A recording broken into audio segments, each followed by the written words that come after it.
Hello students, இந்த வீடியோவில் MEd students MEd படிக்கும்போது 2 சுயம் ஆன்லைன் கோர்ஸ் முடிக்கணும். ஸோ அதற்கு இணையாக டிஎன்டியூ ஆன்லைன் கோர்ஸ் வந்து பண்ணலாம் அப்படிங்கிற அனௌன்ஸ்மெண்ட் வந்திருக்கு. ஸோ அதை பற்றி பார்க்கலாம்.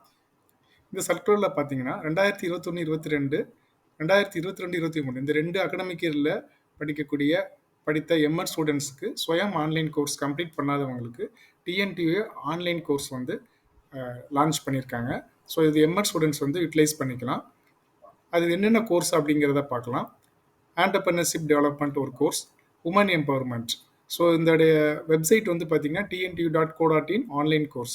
ஸோ இது எப்போ ரிஜிஸ்டர் பண்ண டேட் அப்படின்னா 4th September 2023 9th September 2023 வரைக்கும் நீங்கள் ரிஜிஸ்டர் பண்ணிக்கணும். ஸோ இதுக்கு வந்து ஃபீஸ் வந்து பார்த்தீங்கன்னா ஜென்ரல் ஓபிசி கேட்டகரி 500, SC/ST கேட்டகரினா 250. ஸோ இதுக்கு ரிஜிஸ்ட்ரேஷன் பண்ணுறதுக்கு முன்னால் நீங்கள் என்ன பண்ணணும் அப்படின்னா உங்களுடைய photo, digital photo and sign, SC/STயாக இருந்தால் கம்யூனிட்டி சர்டிஃபிகேட். ஸோ இதெல்லாம் நீங்கள் ரெடி பண்ணி வச்சுட்டு உங்களுடைய ரிஜிஸ்ட்ரேஷன் ப்ராசஸ் ஸ்டார்ட் பண்ணலாம்.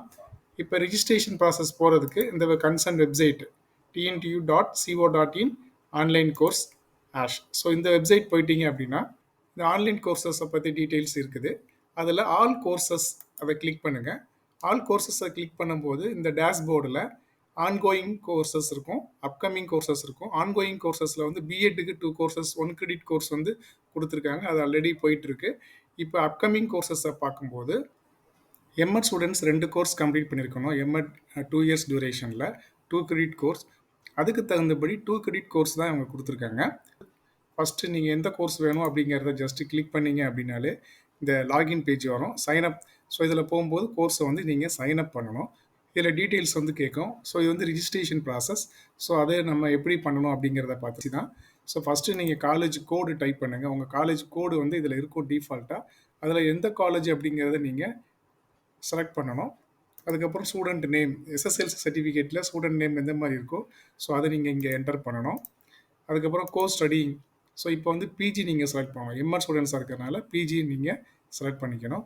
இயர் ஆஃப் அட்மிஷன்ஸ் கொடுத்துருக்காங்க. நிறைய இயர்ஸ் இருக்குது. அதில் வந்து பார்த்தீங்கன்னா நீங்கள் 21-22 இல்லை 22-23. ஸோ நீங்கள் எந்த இயரோ அதை நீங்கள் செலக்ட் பண்ணிக்கணும். இயர் ஆஃப் ஸ்டடி வந்து 4 இருக்குது. ஸோ இதில் வந்து இன்டகிரேட்டட் கோர்ஸ் அதெல்லாம் இருக்கிறனால 4 இயர்ஸ் கொடுத்துருப்பாங்க. ஸோ இதில் நீங்கள் எம்எட் வந்து 2 இயர்ஸ். ஸோ ஃபஸ்ட் இயரா செகண்ட் இயரா அப்படிங்கிறத செலக்ட் பண்ணிக்கோங்க. நேஷனாலிட்டி இந்தியன் கொடுத்துருங்க, மதர் டங் கொடுத்துருங்க, ரிலிஜியன். ஸோ என்ன ரிலிஜியன் அப்படிங்கிறத கொடுத்துருங்க. கம்யூனிட்டி. ஸோ இங்கே கம்யூனிட்டின்னு பார்க்கும்போது இங்கே ஓசியிலேருந்து பிசி, எம்பிசி, எஸ்சி, SCI, STன்னு இருக்குது. பிசிஎம் இவ்வளோ கேட்டகரிஸ் இருக்குது. ஸோ இதில் வந்து பிசி, எம்பிசி, ஓசி அதுக்கெலாம் வந்து பார்த்தீங்கன்னா டிஎன்சி உங்களுக்குலாம் வந்து 500. ஸோ SC, SCI, STக்கு மட்டும் 250 ஃபீஸ். இங்கே என்ன கம்யூனிட்டி நீங்கள் செலக்ட் பண்ணுறீங்களோ ஸோ அதுக்கேற்றபடியான ஃபீஸ் வந்து இங்கே ஆட்டோமேட்டிக்காக வந்துடும். ஃபார் எக்ஸாம்பிள் இங்கே வந்து நான் பிசி செலக்ட் பண்ணுறேன்னு வைங்க. ஸோ இங்கே பாருங்கள் கோர்ஸ் செலக்ட் பண்ணும்போது ஸோ இதெல்லாம் நீங்கள் ஃபில் பண்ணிவிட்டு இங்கே கோர்ஸ் செலக்ட் பண்ணும்போது இப்போ for example women empowerment select பண்ணுறேன் அப்படின்னா எக்ஸாம் ஃபீஸ் 500. ஸோ இந்த டேட் அப்படிங்கிறது வந்துடும். ஓகே. ஸோ இங்கே வந்து ஃபார் எக்ஸாம்பிள் இப்போ வந்து SC கேட்டகரி நான் செலக்ட் பண்ணுறேன் அப்படின்னா எந்த ஸ்டூடெண்ட்டில் SC கேட்டகரி செலக்ட் பண்ணுறீங்களோ அங்கே ஆட்டோமேட்டிக்காக 250. ஓகே. ஸோ இங்கே வந்து டிஃபால்ட்டாக வந்துடும். இந்த ஃபீஸை நீங்கள் பே பண்ணிவிட்டு தான் நீங்கள் கோர்ஸில் ஜாயின் பண்ண முடியும். ஓகே. ஸோ ரிஜிஸ்ட்ரேஷன் ப்ராசஸ் வந்து ரொம்ப இம்பார்ட்டன்ட்.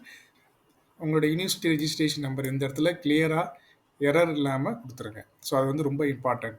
நீங்கள் என்ன ரிஜிஸ்டர் நம்பர் கொடுக்குறீங்களோ அதை வச்சு தான் நீங்கள் உங்களுடைய லாகின் ஐடியில் நீங்கள் லாகின் பண்ணணும். Okay. So university register number தான் உங்களுடைய லாகின் ஐடி. உங்களுடைய டேட் ஆஃப் பர்த் தான் பாஸ்வேர்டாக இருக்கும். ஸோ அதனால் இந்த ரிஜிஸ்டர் நம்பரும் டேட் ஆஃப் பர்த்தும் கரெக்டாக கொடுத்துருங்க. ஓகே. ஸோ அதுக்கப்புறம் அட்ரஸ் ஃபார் கம்யூனிகேஷன். ஸோ இதை நீங்கள் ஈஸியாக பண்ணிடலாம். வேலிட் இமெயில் ஐடி, இது ரொம்ப இம்பார்ட்டண்ட். இமெயில் ஐடி வந்து ரொம்ப வேலிடாக இருக்கணும், அது ஒர்க்கிங்கில் இருக்கணும். ஓகே. பல இமெயில் ஐடி எதுவும் கொடுத்துறாதீங்க, ஒர்க்கிங்கில் உள்ள இமெயில் ஐடி கொடுக்கணும். ஸோ இந்த இமெயில் ஐடிக்கு நீங்கள் பே பண்ண ரிசிப்ட் மற்ற கம்யூனிகேஷன் வந்து அதில் வரும். அதுக்கப்புறம் உங்களுடைய ஆதார் நம்பரை கரெக்டாக இதில் டைப் பண்ணிவிடுங்க. அடுத்து லாஸ்ட்டு. ஸோ இப்போ வந்து பார்த்தீங்கன்னா இப்போ SC நான் செலக்ட் பண்ணினால கம்யூனிட்டி சர்டிஃபிகேட் இருக்குது. உங்களுடைய பாஸ்போர்ட் சைஸ் ஃபோட்டோ வந்து நீங்கள் அப்லோட் பண்ணணும். அதோட சைஸ் வந்து பார்த்தீங்கன்னா 500 KBக்கு கீழே இருக்கணும், லெஸ் தேன் 500 KB கீழே இருக்கணும். அதே மாதிரி கம்யூனிட்டி சர்டிஃபிகேட்டும் தான், சிக்னேச்சர், இந்த 3மே 500 KBக்கு கீழே இருக்கணும். ஸோ இதை நீங்கள் ரெடி பண்ணி வச்சிட்டிங்க அப்படின்னா உங்களுடைய மோஸ்ட்லி இது நீங்கள் ரிஜிஸ்ட்ரேஷன் பண்ணுறத நீங்கள் உங்களுடைய மொபைல் ஃபோனில் பண்ணாமல் சிஸ்டத்துலேயோ லேப்டாப்லேயோ பண்ணிங்கன்னா எரர் இல்லாமல் கரெக்டாக இருக்கும். ஓகே. ஏன்னா பிஏ ஸ்டூடெண்ட்ஸ் சில பேர் மொபைலில் பண்ணும்போது சில மிஸ்டேக்ஸ் எரர் வருது. ஸோ அதெல்லாம் நீங்கள் அவாய்ட் பண்ணணும் அப்படின்னா ரிஜிஸ்ட்ரேஷன் பண்ணும்போது நீங்கள் சிஸ்டம் ஆர் லேப்டாப்பை யூஸ் பண்ணுங்கள். அப்போ தான் இந்த சர்டிஃபிகேட் எல்லாமே கரெக்டாக ஆட் ஆகும். அதே சமயத்தில் லாகினும் கரெக்டாக வரும். பேமெண்ட் ஆப்ஷன்ஸும் எரர் இல்லாமல் கரெக்டாக பே பண்ணிடலாம். ஸோ இதுதான் இந்த ரிஜிஸ்ட்ரேஷன் ப்ராசஸில் நீங்கள் இம்பார்ட்டண்ட்டாக தெரிஞ்சுக்க வேண்டியது. ஒன்ஸ் நீங்கள் ரிஜிஸ்ட்ரேஷன் ப்ராசஸ் கம்ப்ளீட் பண்ணிட்டீங்கன்னா நீங்கள் என்ன ரிஜிஸ்டர் நம்பர் கொடுத்தீங்களோ அதை கொடுத்து லாகின் பண்ணுங்கள். அதுக்கு டேட் ஆஃப் பர்த் பாஸ்வேர்டு வந்து உங்களுடைய டேட் ஆஃப் பர்த் கொடுத்துட்டு நீங்கள் லாகின் கொடுத்துட்டீங்க அப்படின்னா உங்களுடைய லாகின் பேஜ் அக்கௌண்ட் வந்து ஓப்பன் ஆகிடும்.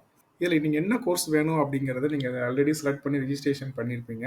ஸோ இதில் நீங்கள் எந்த கோர்ஸ் போகணும் அப்படிங்கிறத கிளிக் பண்ணீங்க அப்படின்னா, ஃபார் எக்ஸாம்பிள் உமன் எம்பவர்மெண்ட்டை நீங்கள் கிளிக் பண்ணீங்க அப்படின்னா, ஸோ இதில் வந்து பாருங்கள் கோர்ஸ் டைப் அப்கமிங் இருக்குது. ஸோ இப்போ வந்து கோர்ஸ் என்ரோல்மெண்ட் வந்து ஸ்டார்ட் ஆகிருக்கு. So 4th enrolment end date வந்து செப்டம்பர் 9th வரைக்கும் இருக்குது. கோர்ஸ் ஸ்டார்ட் ஆகிறது வந்து 13th September, course end 10th September. Course credit வந்து 2 credit course. So examination fees 500. Already நீங்கள் ரிஜிஸ்ட்ரேஷன் ப்ராசஸில் 500 செலக்ட் ஆகிருக்கும். ஸோ இங்கே வந்து பே நவ் ஆப்ஷன்ஸ் கொடுத்துட்டீங்க அப்படின்னா இங்கே பேமெண்ட் இன்ஃபர்மேஷன் இருக்கும். கிரெடிட் கார்டா, டெபிட் கார்டா, நெட் பேங்கிங்கா, யூபிஐயா அப்படிங்கிற ஆப்ஷன்ஸ் இருக்குது. ஸோ இதை நீங்கள் மோஸ்ட்லி இந்த டெபிட் கார்டோ இல்லை நெட் பேங்கிங்கை யூஸ் பண்ணி பண்ணலாம். இல்லை யூபிஐ பேமெண்ட்டை கிளிக் பண்ணிங்கன்னா ஃபோன்பே இருக்குது, Paytm, Google Pay, WhatsApp, other UPI எல்லாமே இருக்குது. ஸோ இதில் உங்களுக்கு எது பாசிபிலிட்டியோ எது அவைலபிளோ அந்த பேமெண்ட்டை செலக்ட் பண்ணி நீங்கள் பே பண்ணிக்கலாம். ஸோ இதில் வந்து 500 ஃபீஸு ப்ளஸ் அதோட சில அடிஷ்னல் சார்ஜஸ் டிரான்சாக்ஷனல் சார்ஜஸ் சேர்த்து 544.20. ஸோ இதை வந்து நீங்கள் பே பண்ணணும்.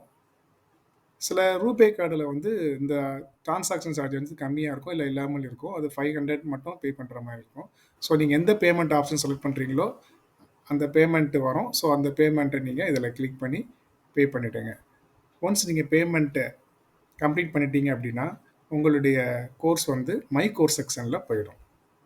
ஸ்டூடெண்ட்ஸ், நீங்கள் ரொம்ப இம்பார்ட்டண்ட்டாக தெரிஞ்சுக்க வேண்டியது என்ன அப்படின்னா உங்களுடைய register number, date of birth. Okay, இதுதான் வந்து உங்களுடைய லாகின் ஐடியும் பாஸ்வேர்டும். அதை நீங்கள் கரெக்டாக கொடுத்துருணும். மெயில் ஐடி கரெக்டாக கொடுத்துருங்க. ஸோ இது வந்து ரொம்ப இம்பார்ட்டண்ட். அதுக்கப்புறம் நீங்கள் கோர்ஸை செலக்ட் பண்ணி ரிஜிஸ்ட்ரேஷன் ப்ராசஸை கம்ப்ளீட் பண்ணிவிட்டு அதுக்கு தேவையான அமௌண்ட்டை பே பண்ணிவிட்டு மை கோர்ஸ் செக்ஷனில் பார்த்தீங்கன்னா உங்களுடைய கோர்ஸ் வந்து இருக்கும். ஸோ இதுதான் ரிஜிஸ்ட்ரேஷன் கம்ப்ளீட் பண்ணிவிட்டு நீங்கள் கோர்ஸை அக்சஸ் பண்ணுறதுக்கு ரெடியாக இருக்க வேண்டியது. மற்ற டீட்டெயில்ஸை அடுத்து வரக்கூடிய வீடியோவில் பார்க்கலாம். இல்லை ஆல்ரெடி பிஎட் வீடியோஸ் கொடுத்துருக்கேன். ஸோ அதில் நீங்கள் பார்த்து தெரிஞ்சுக்கலாம். தேங்க்யூ.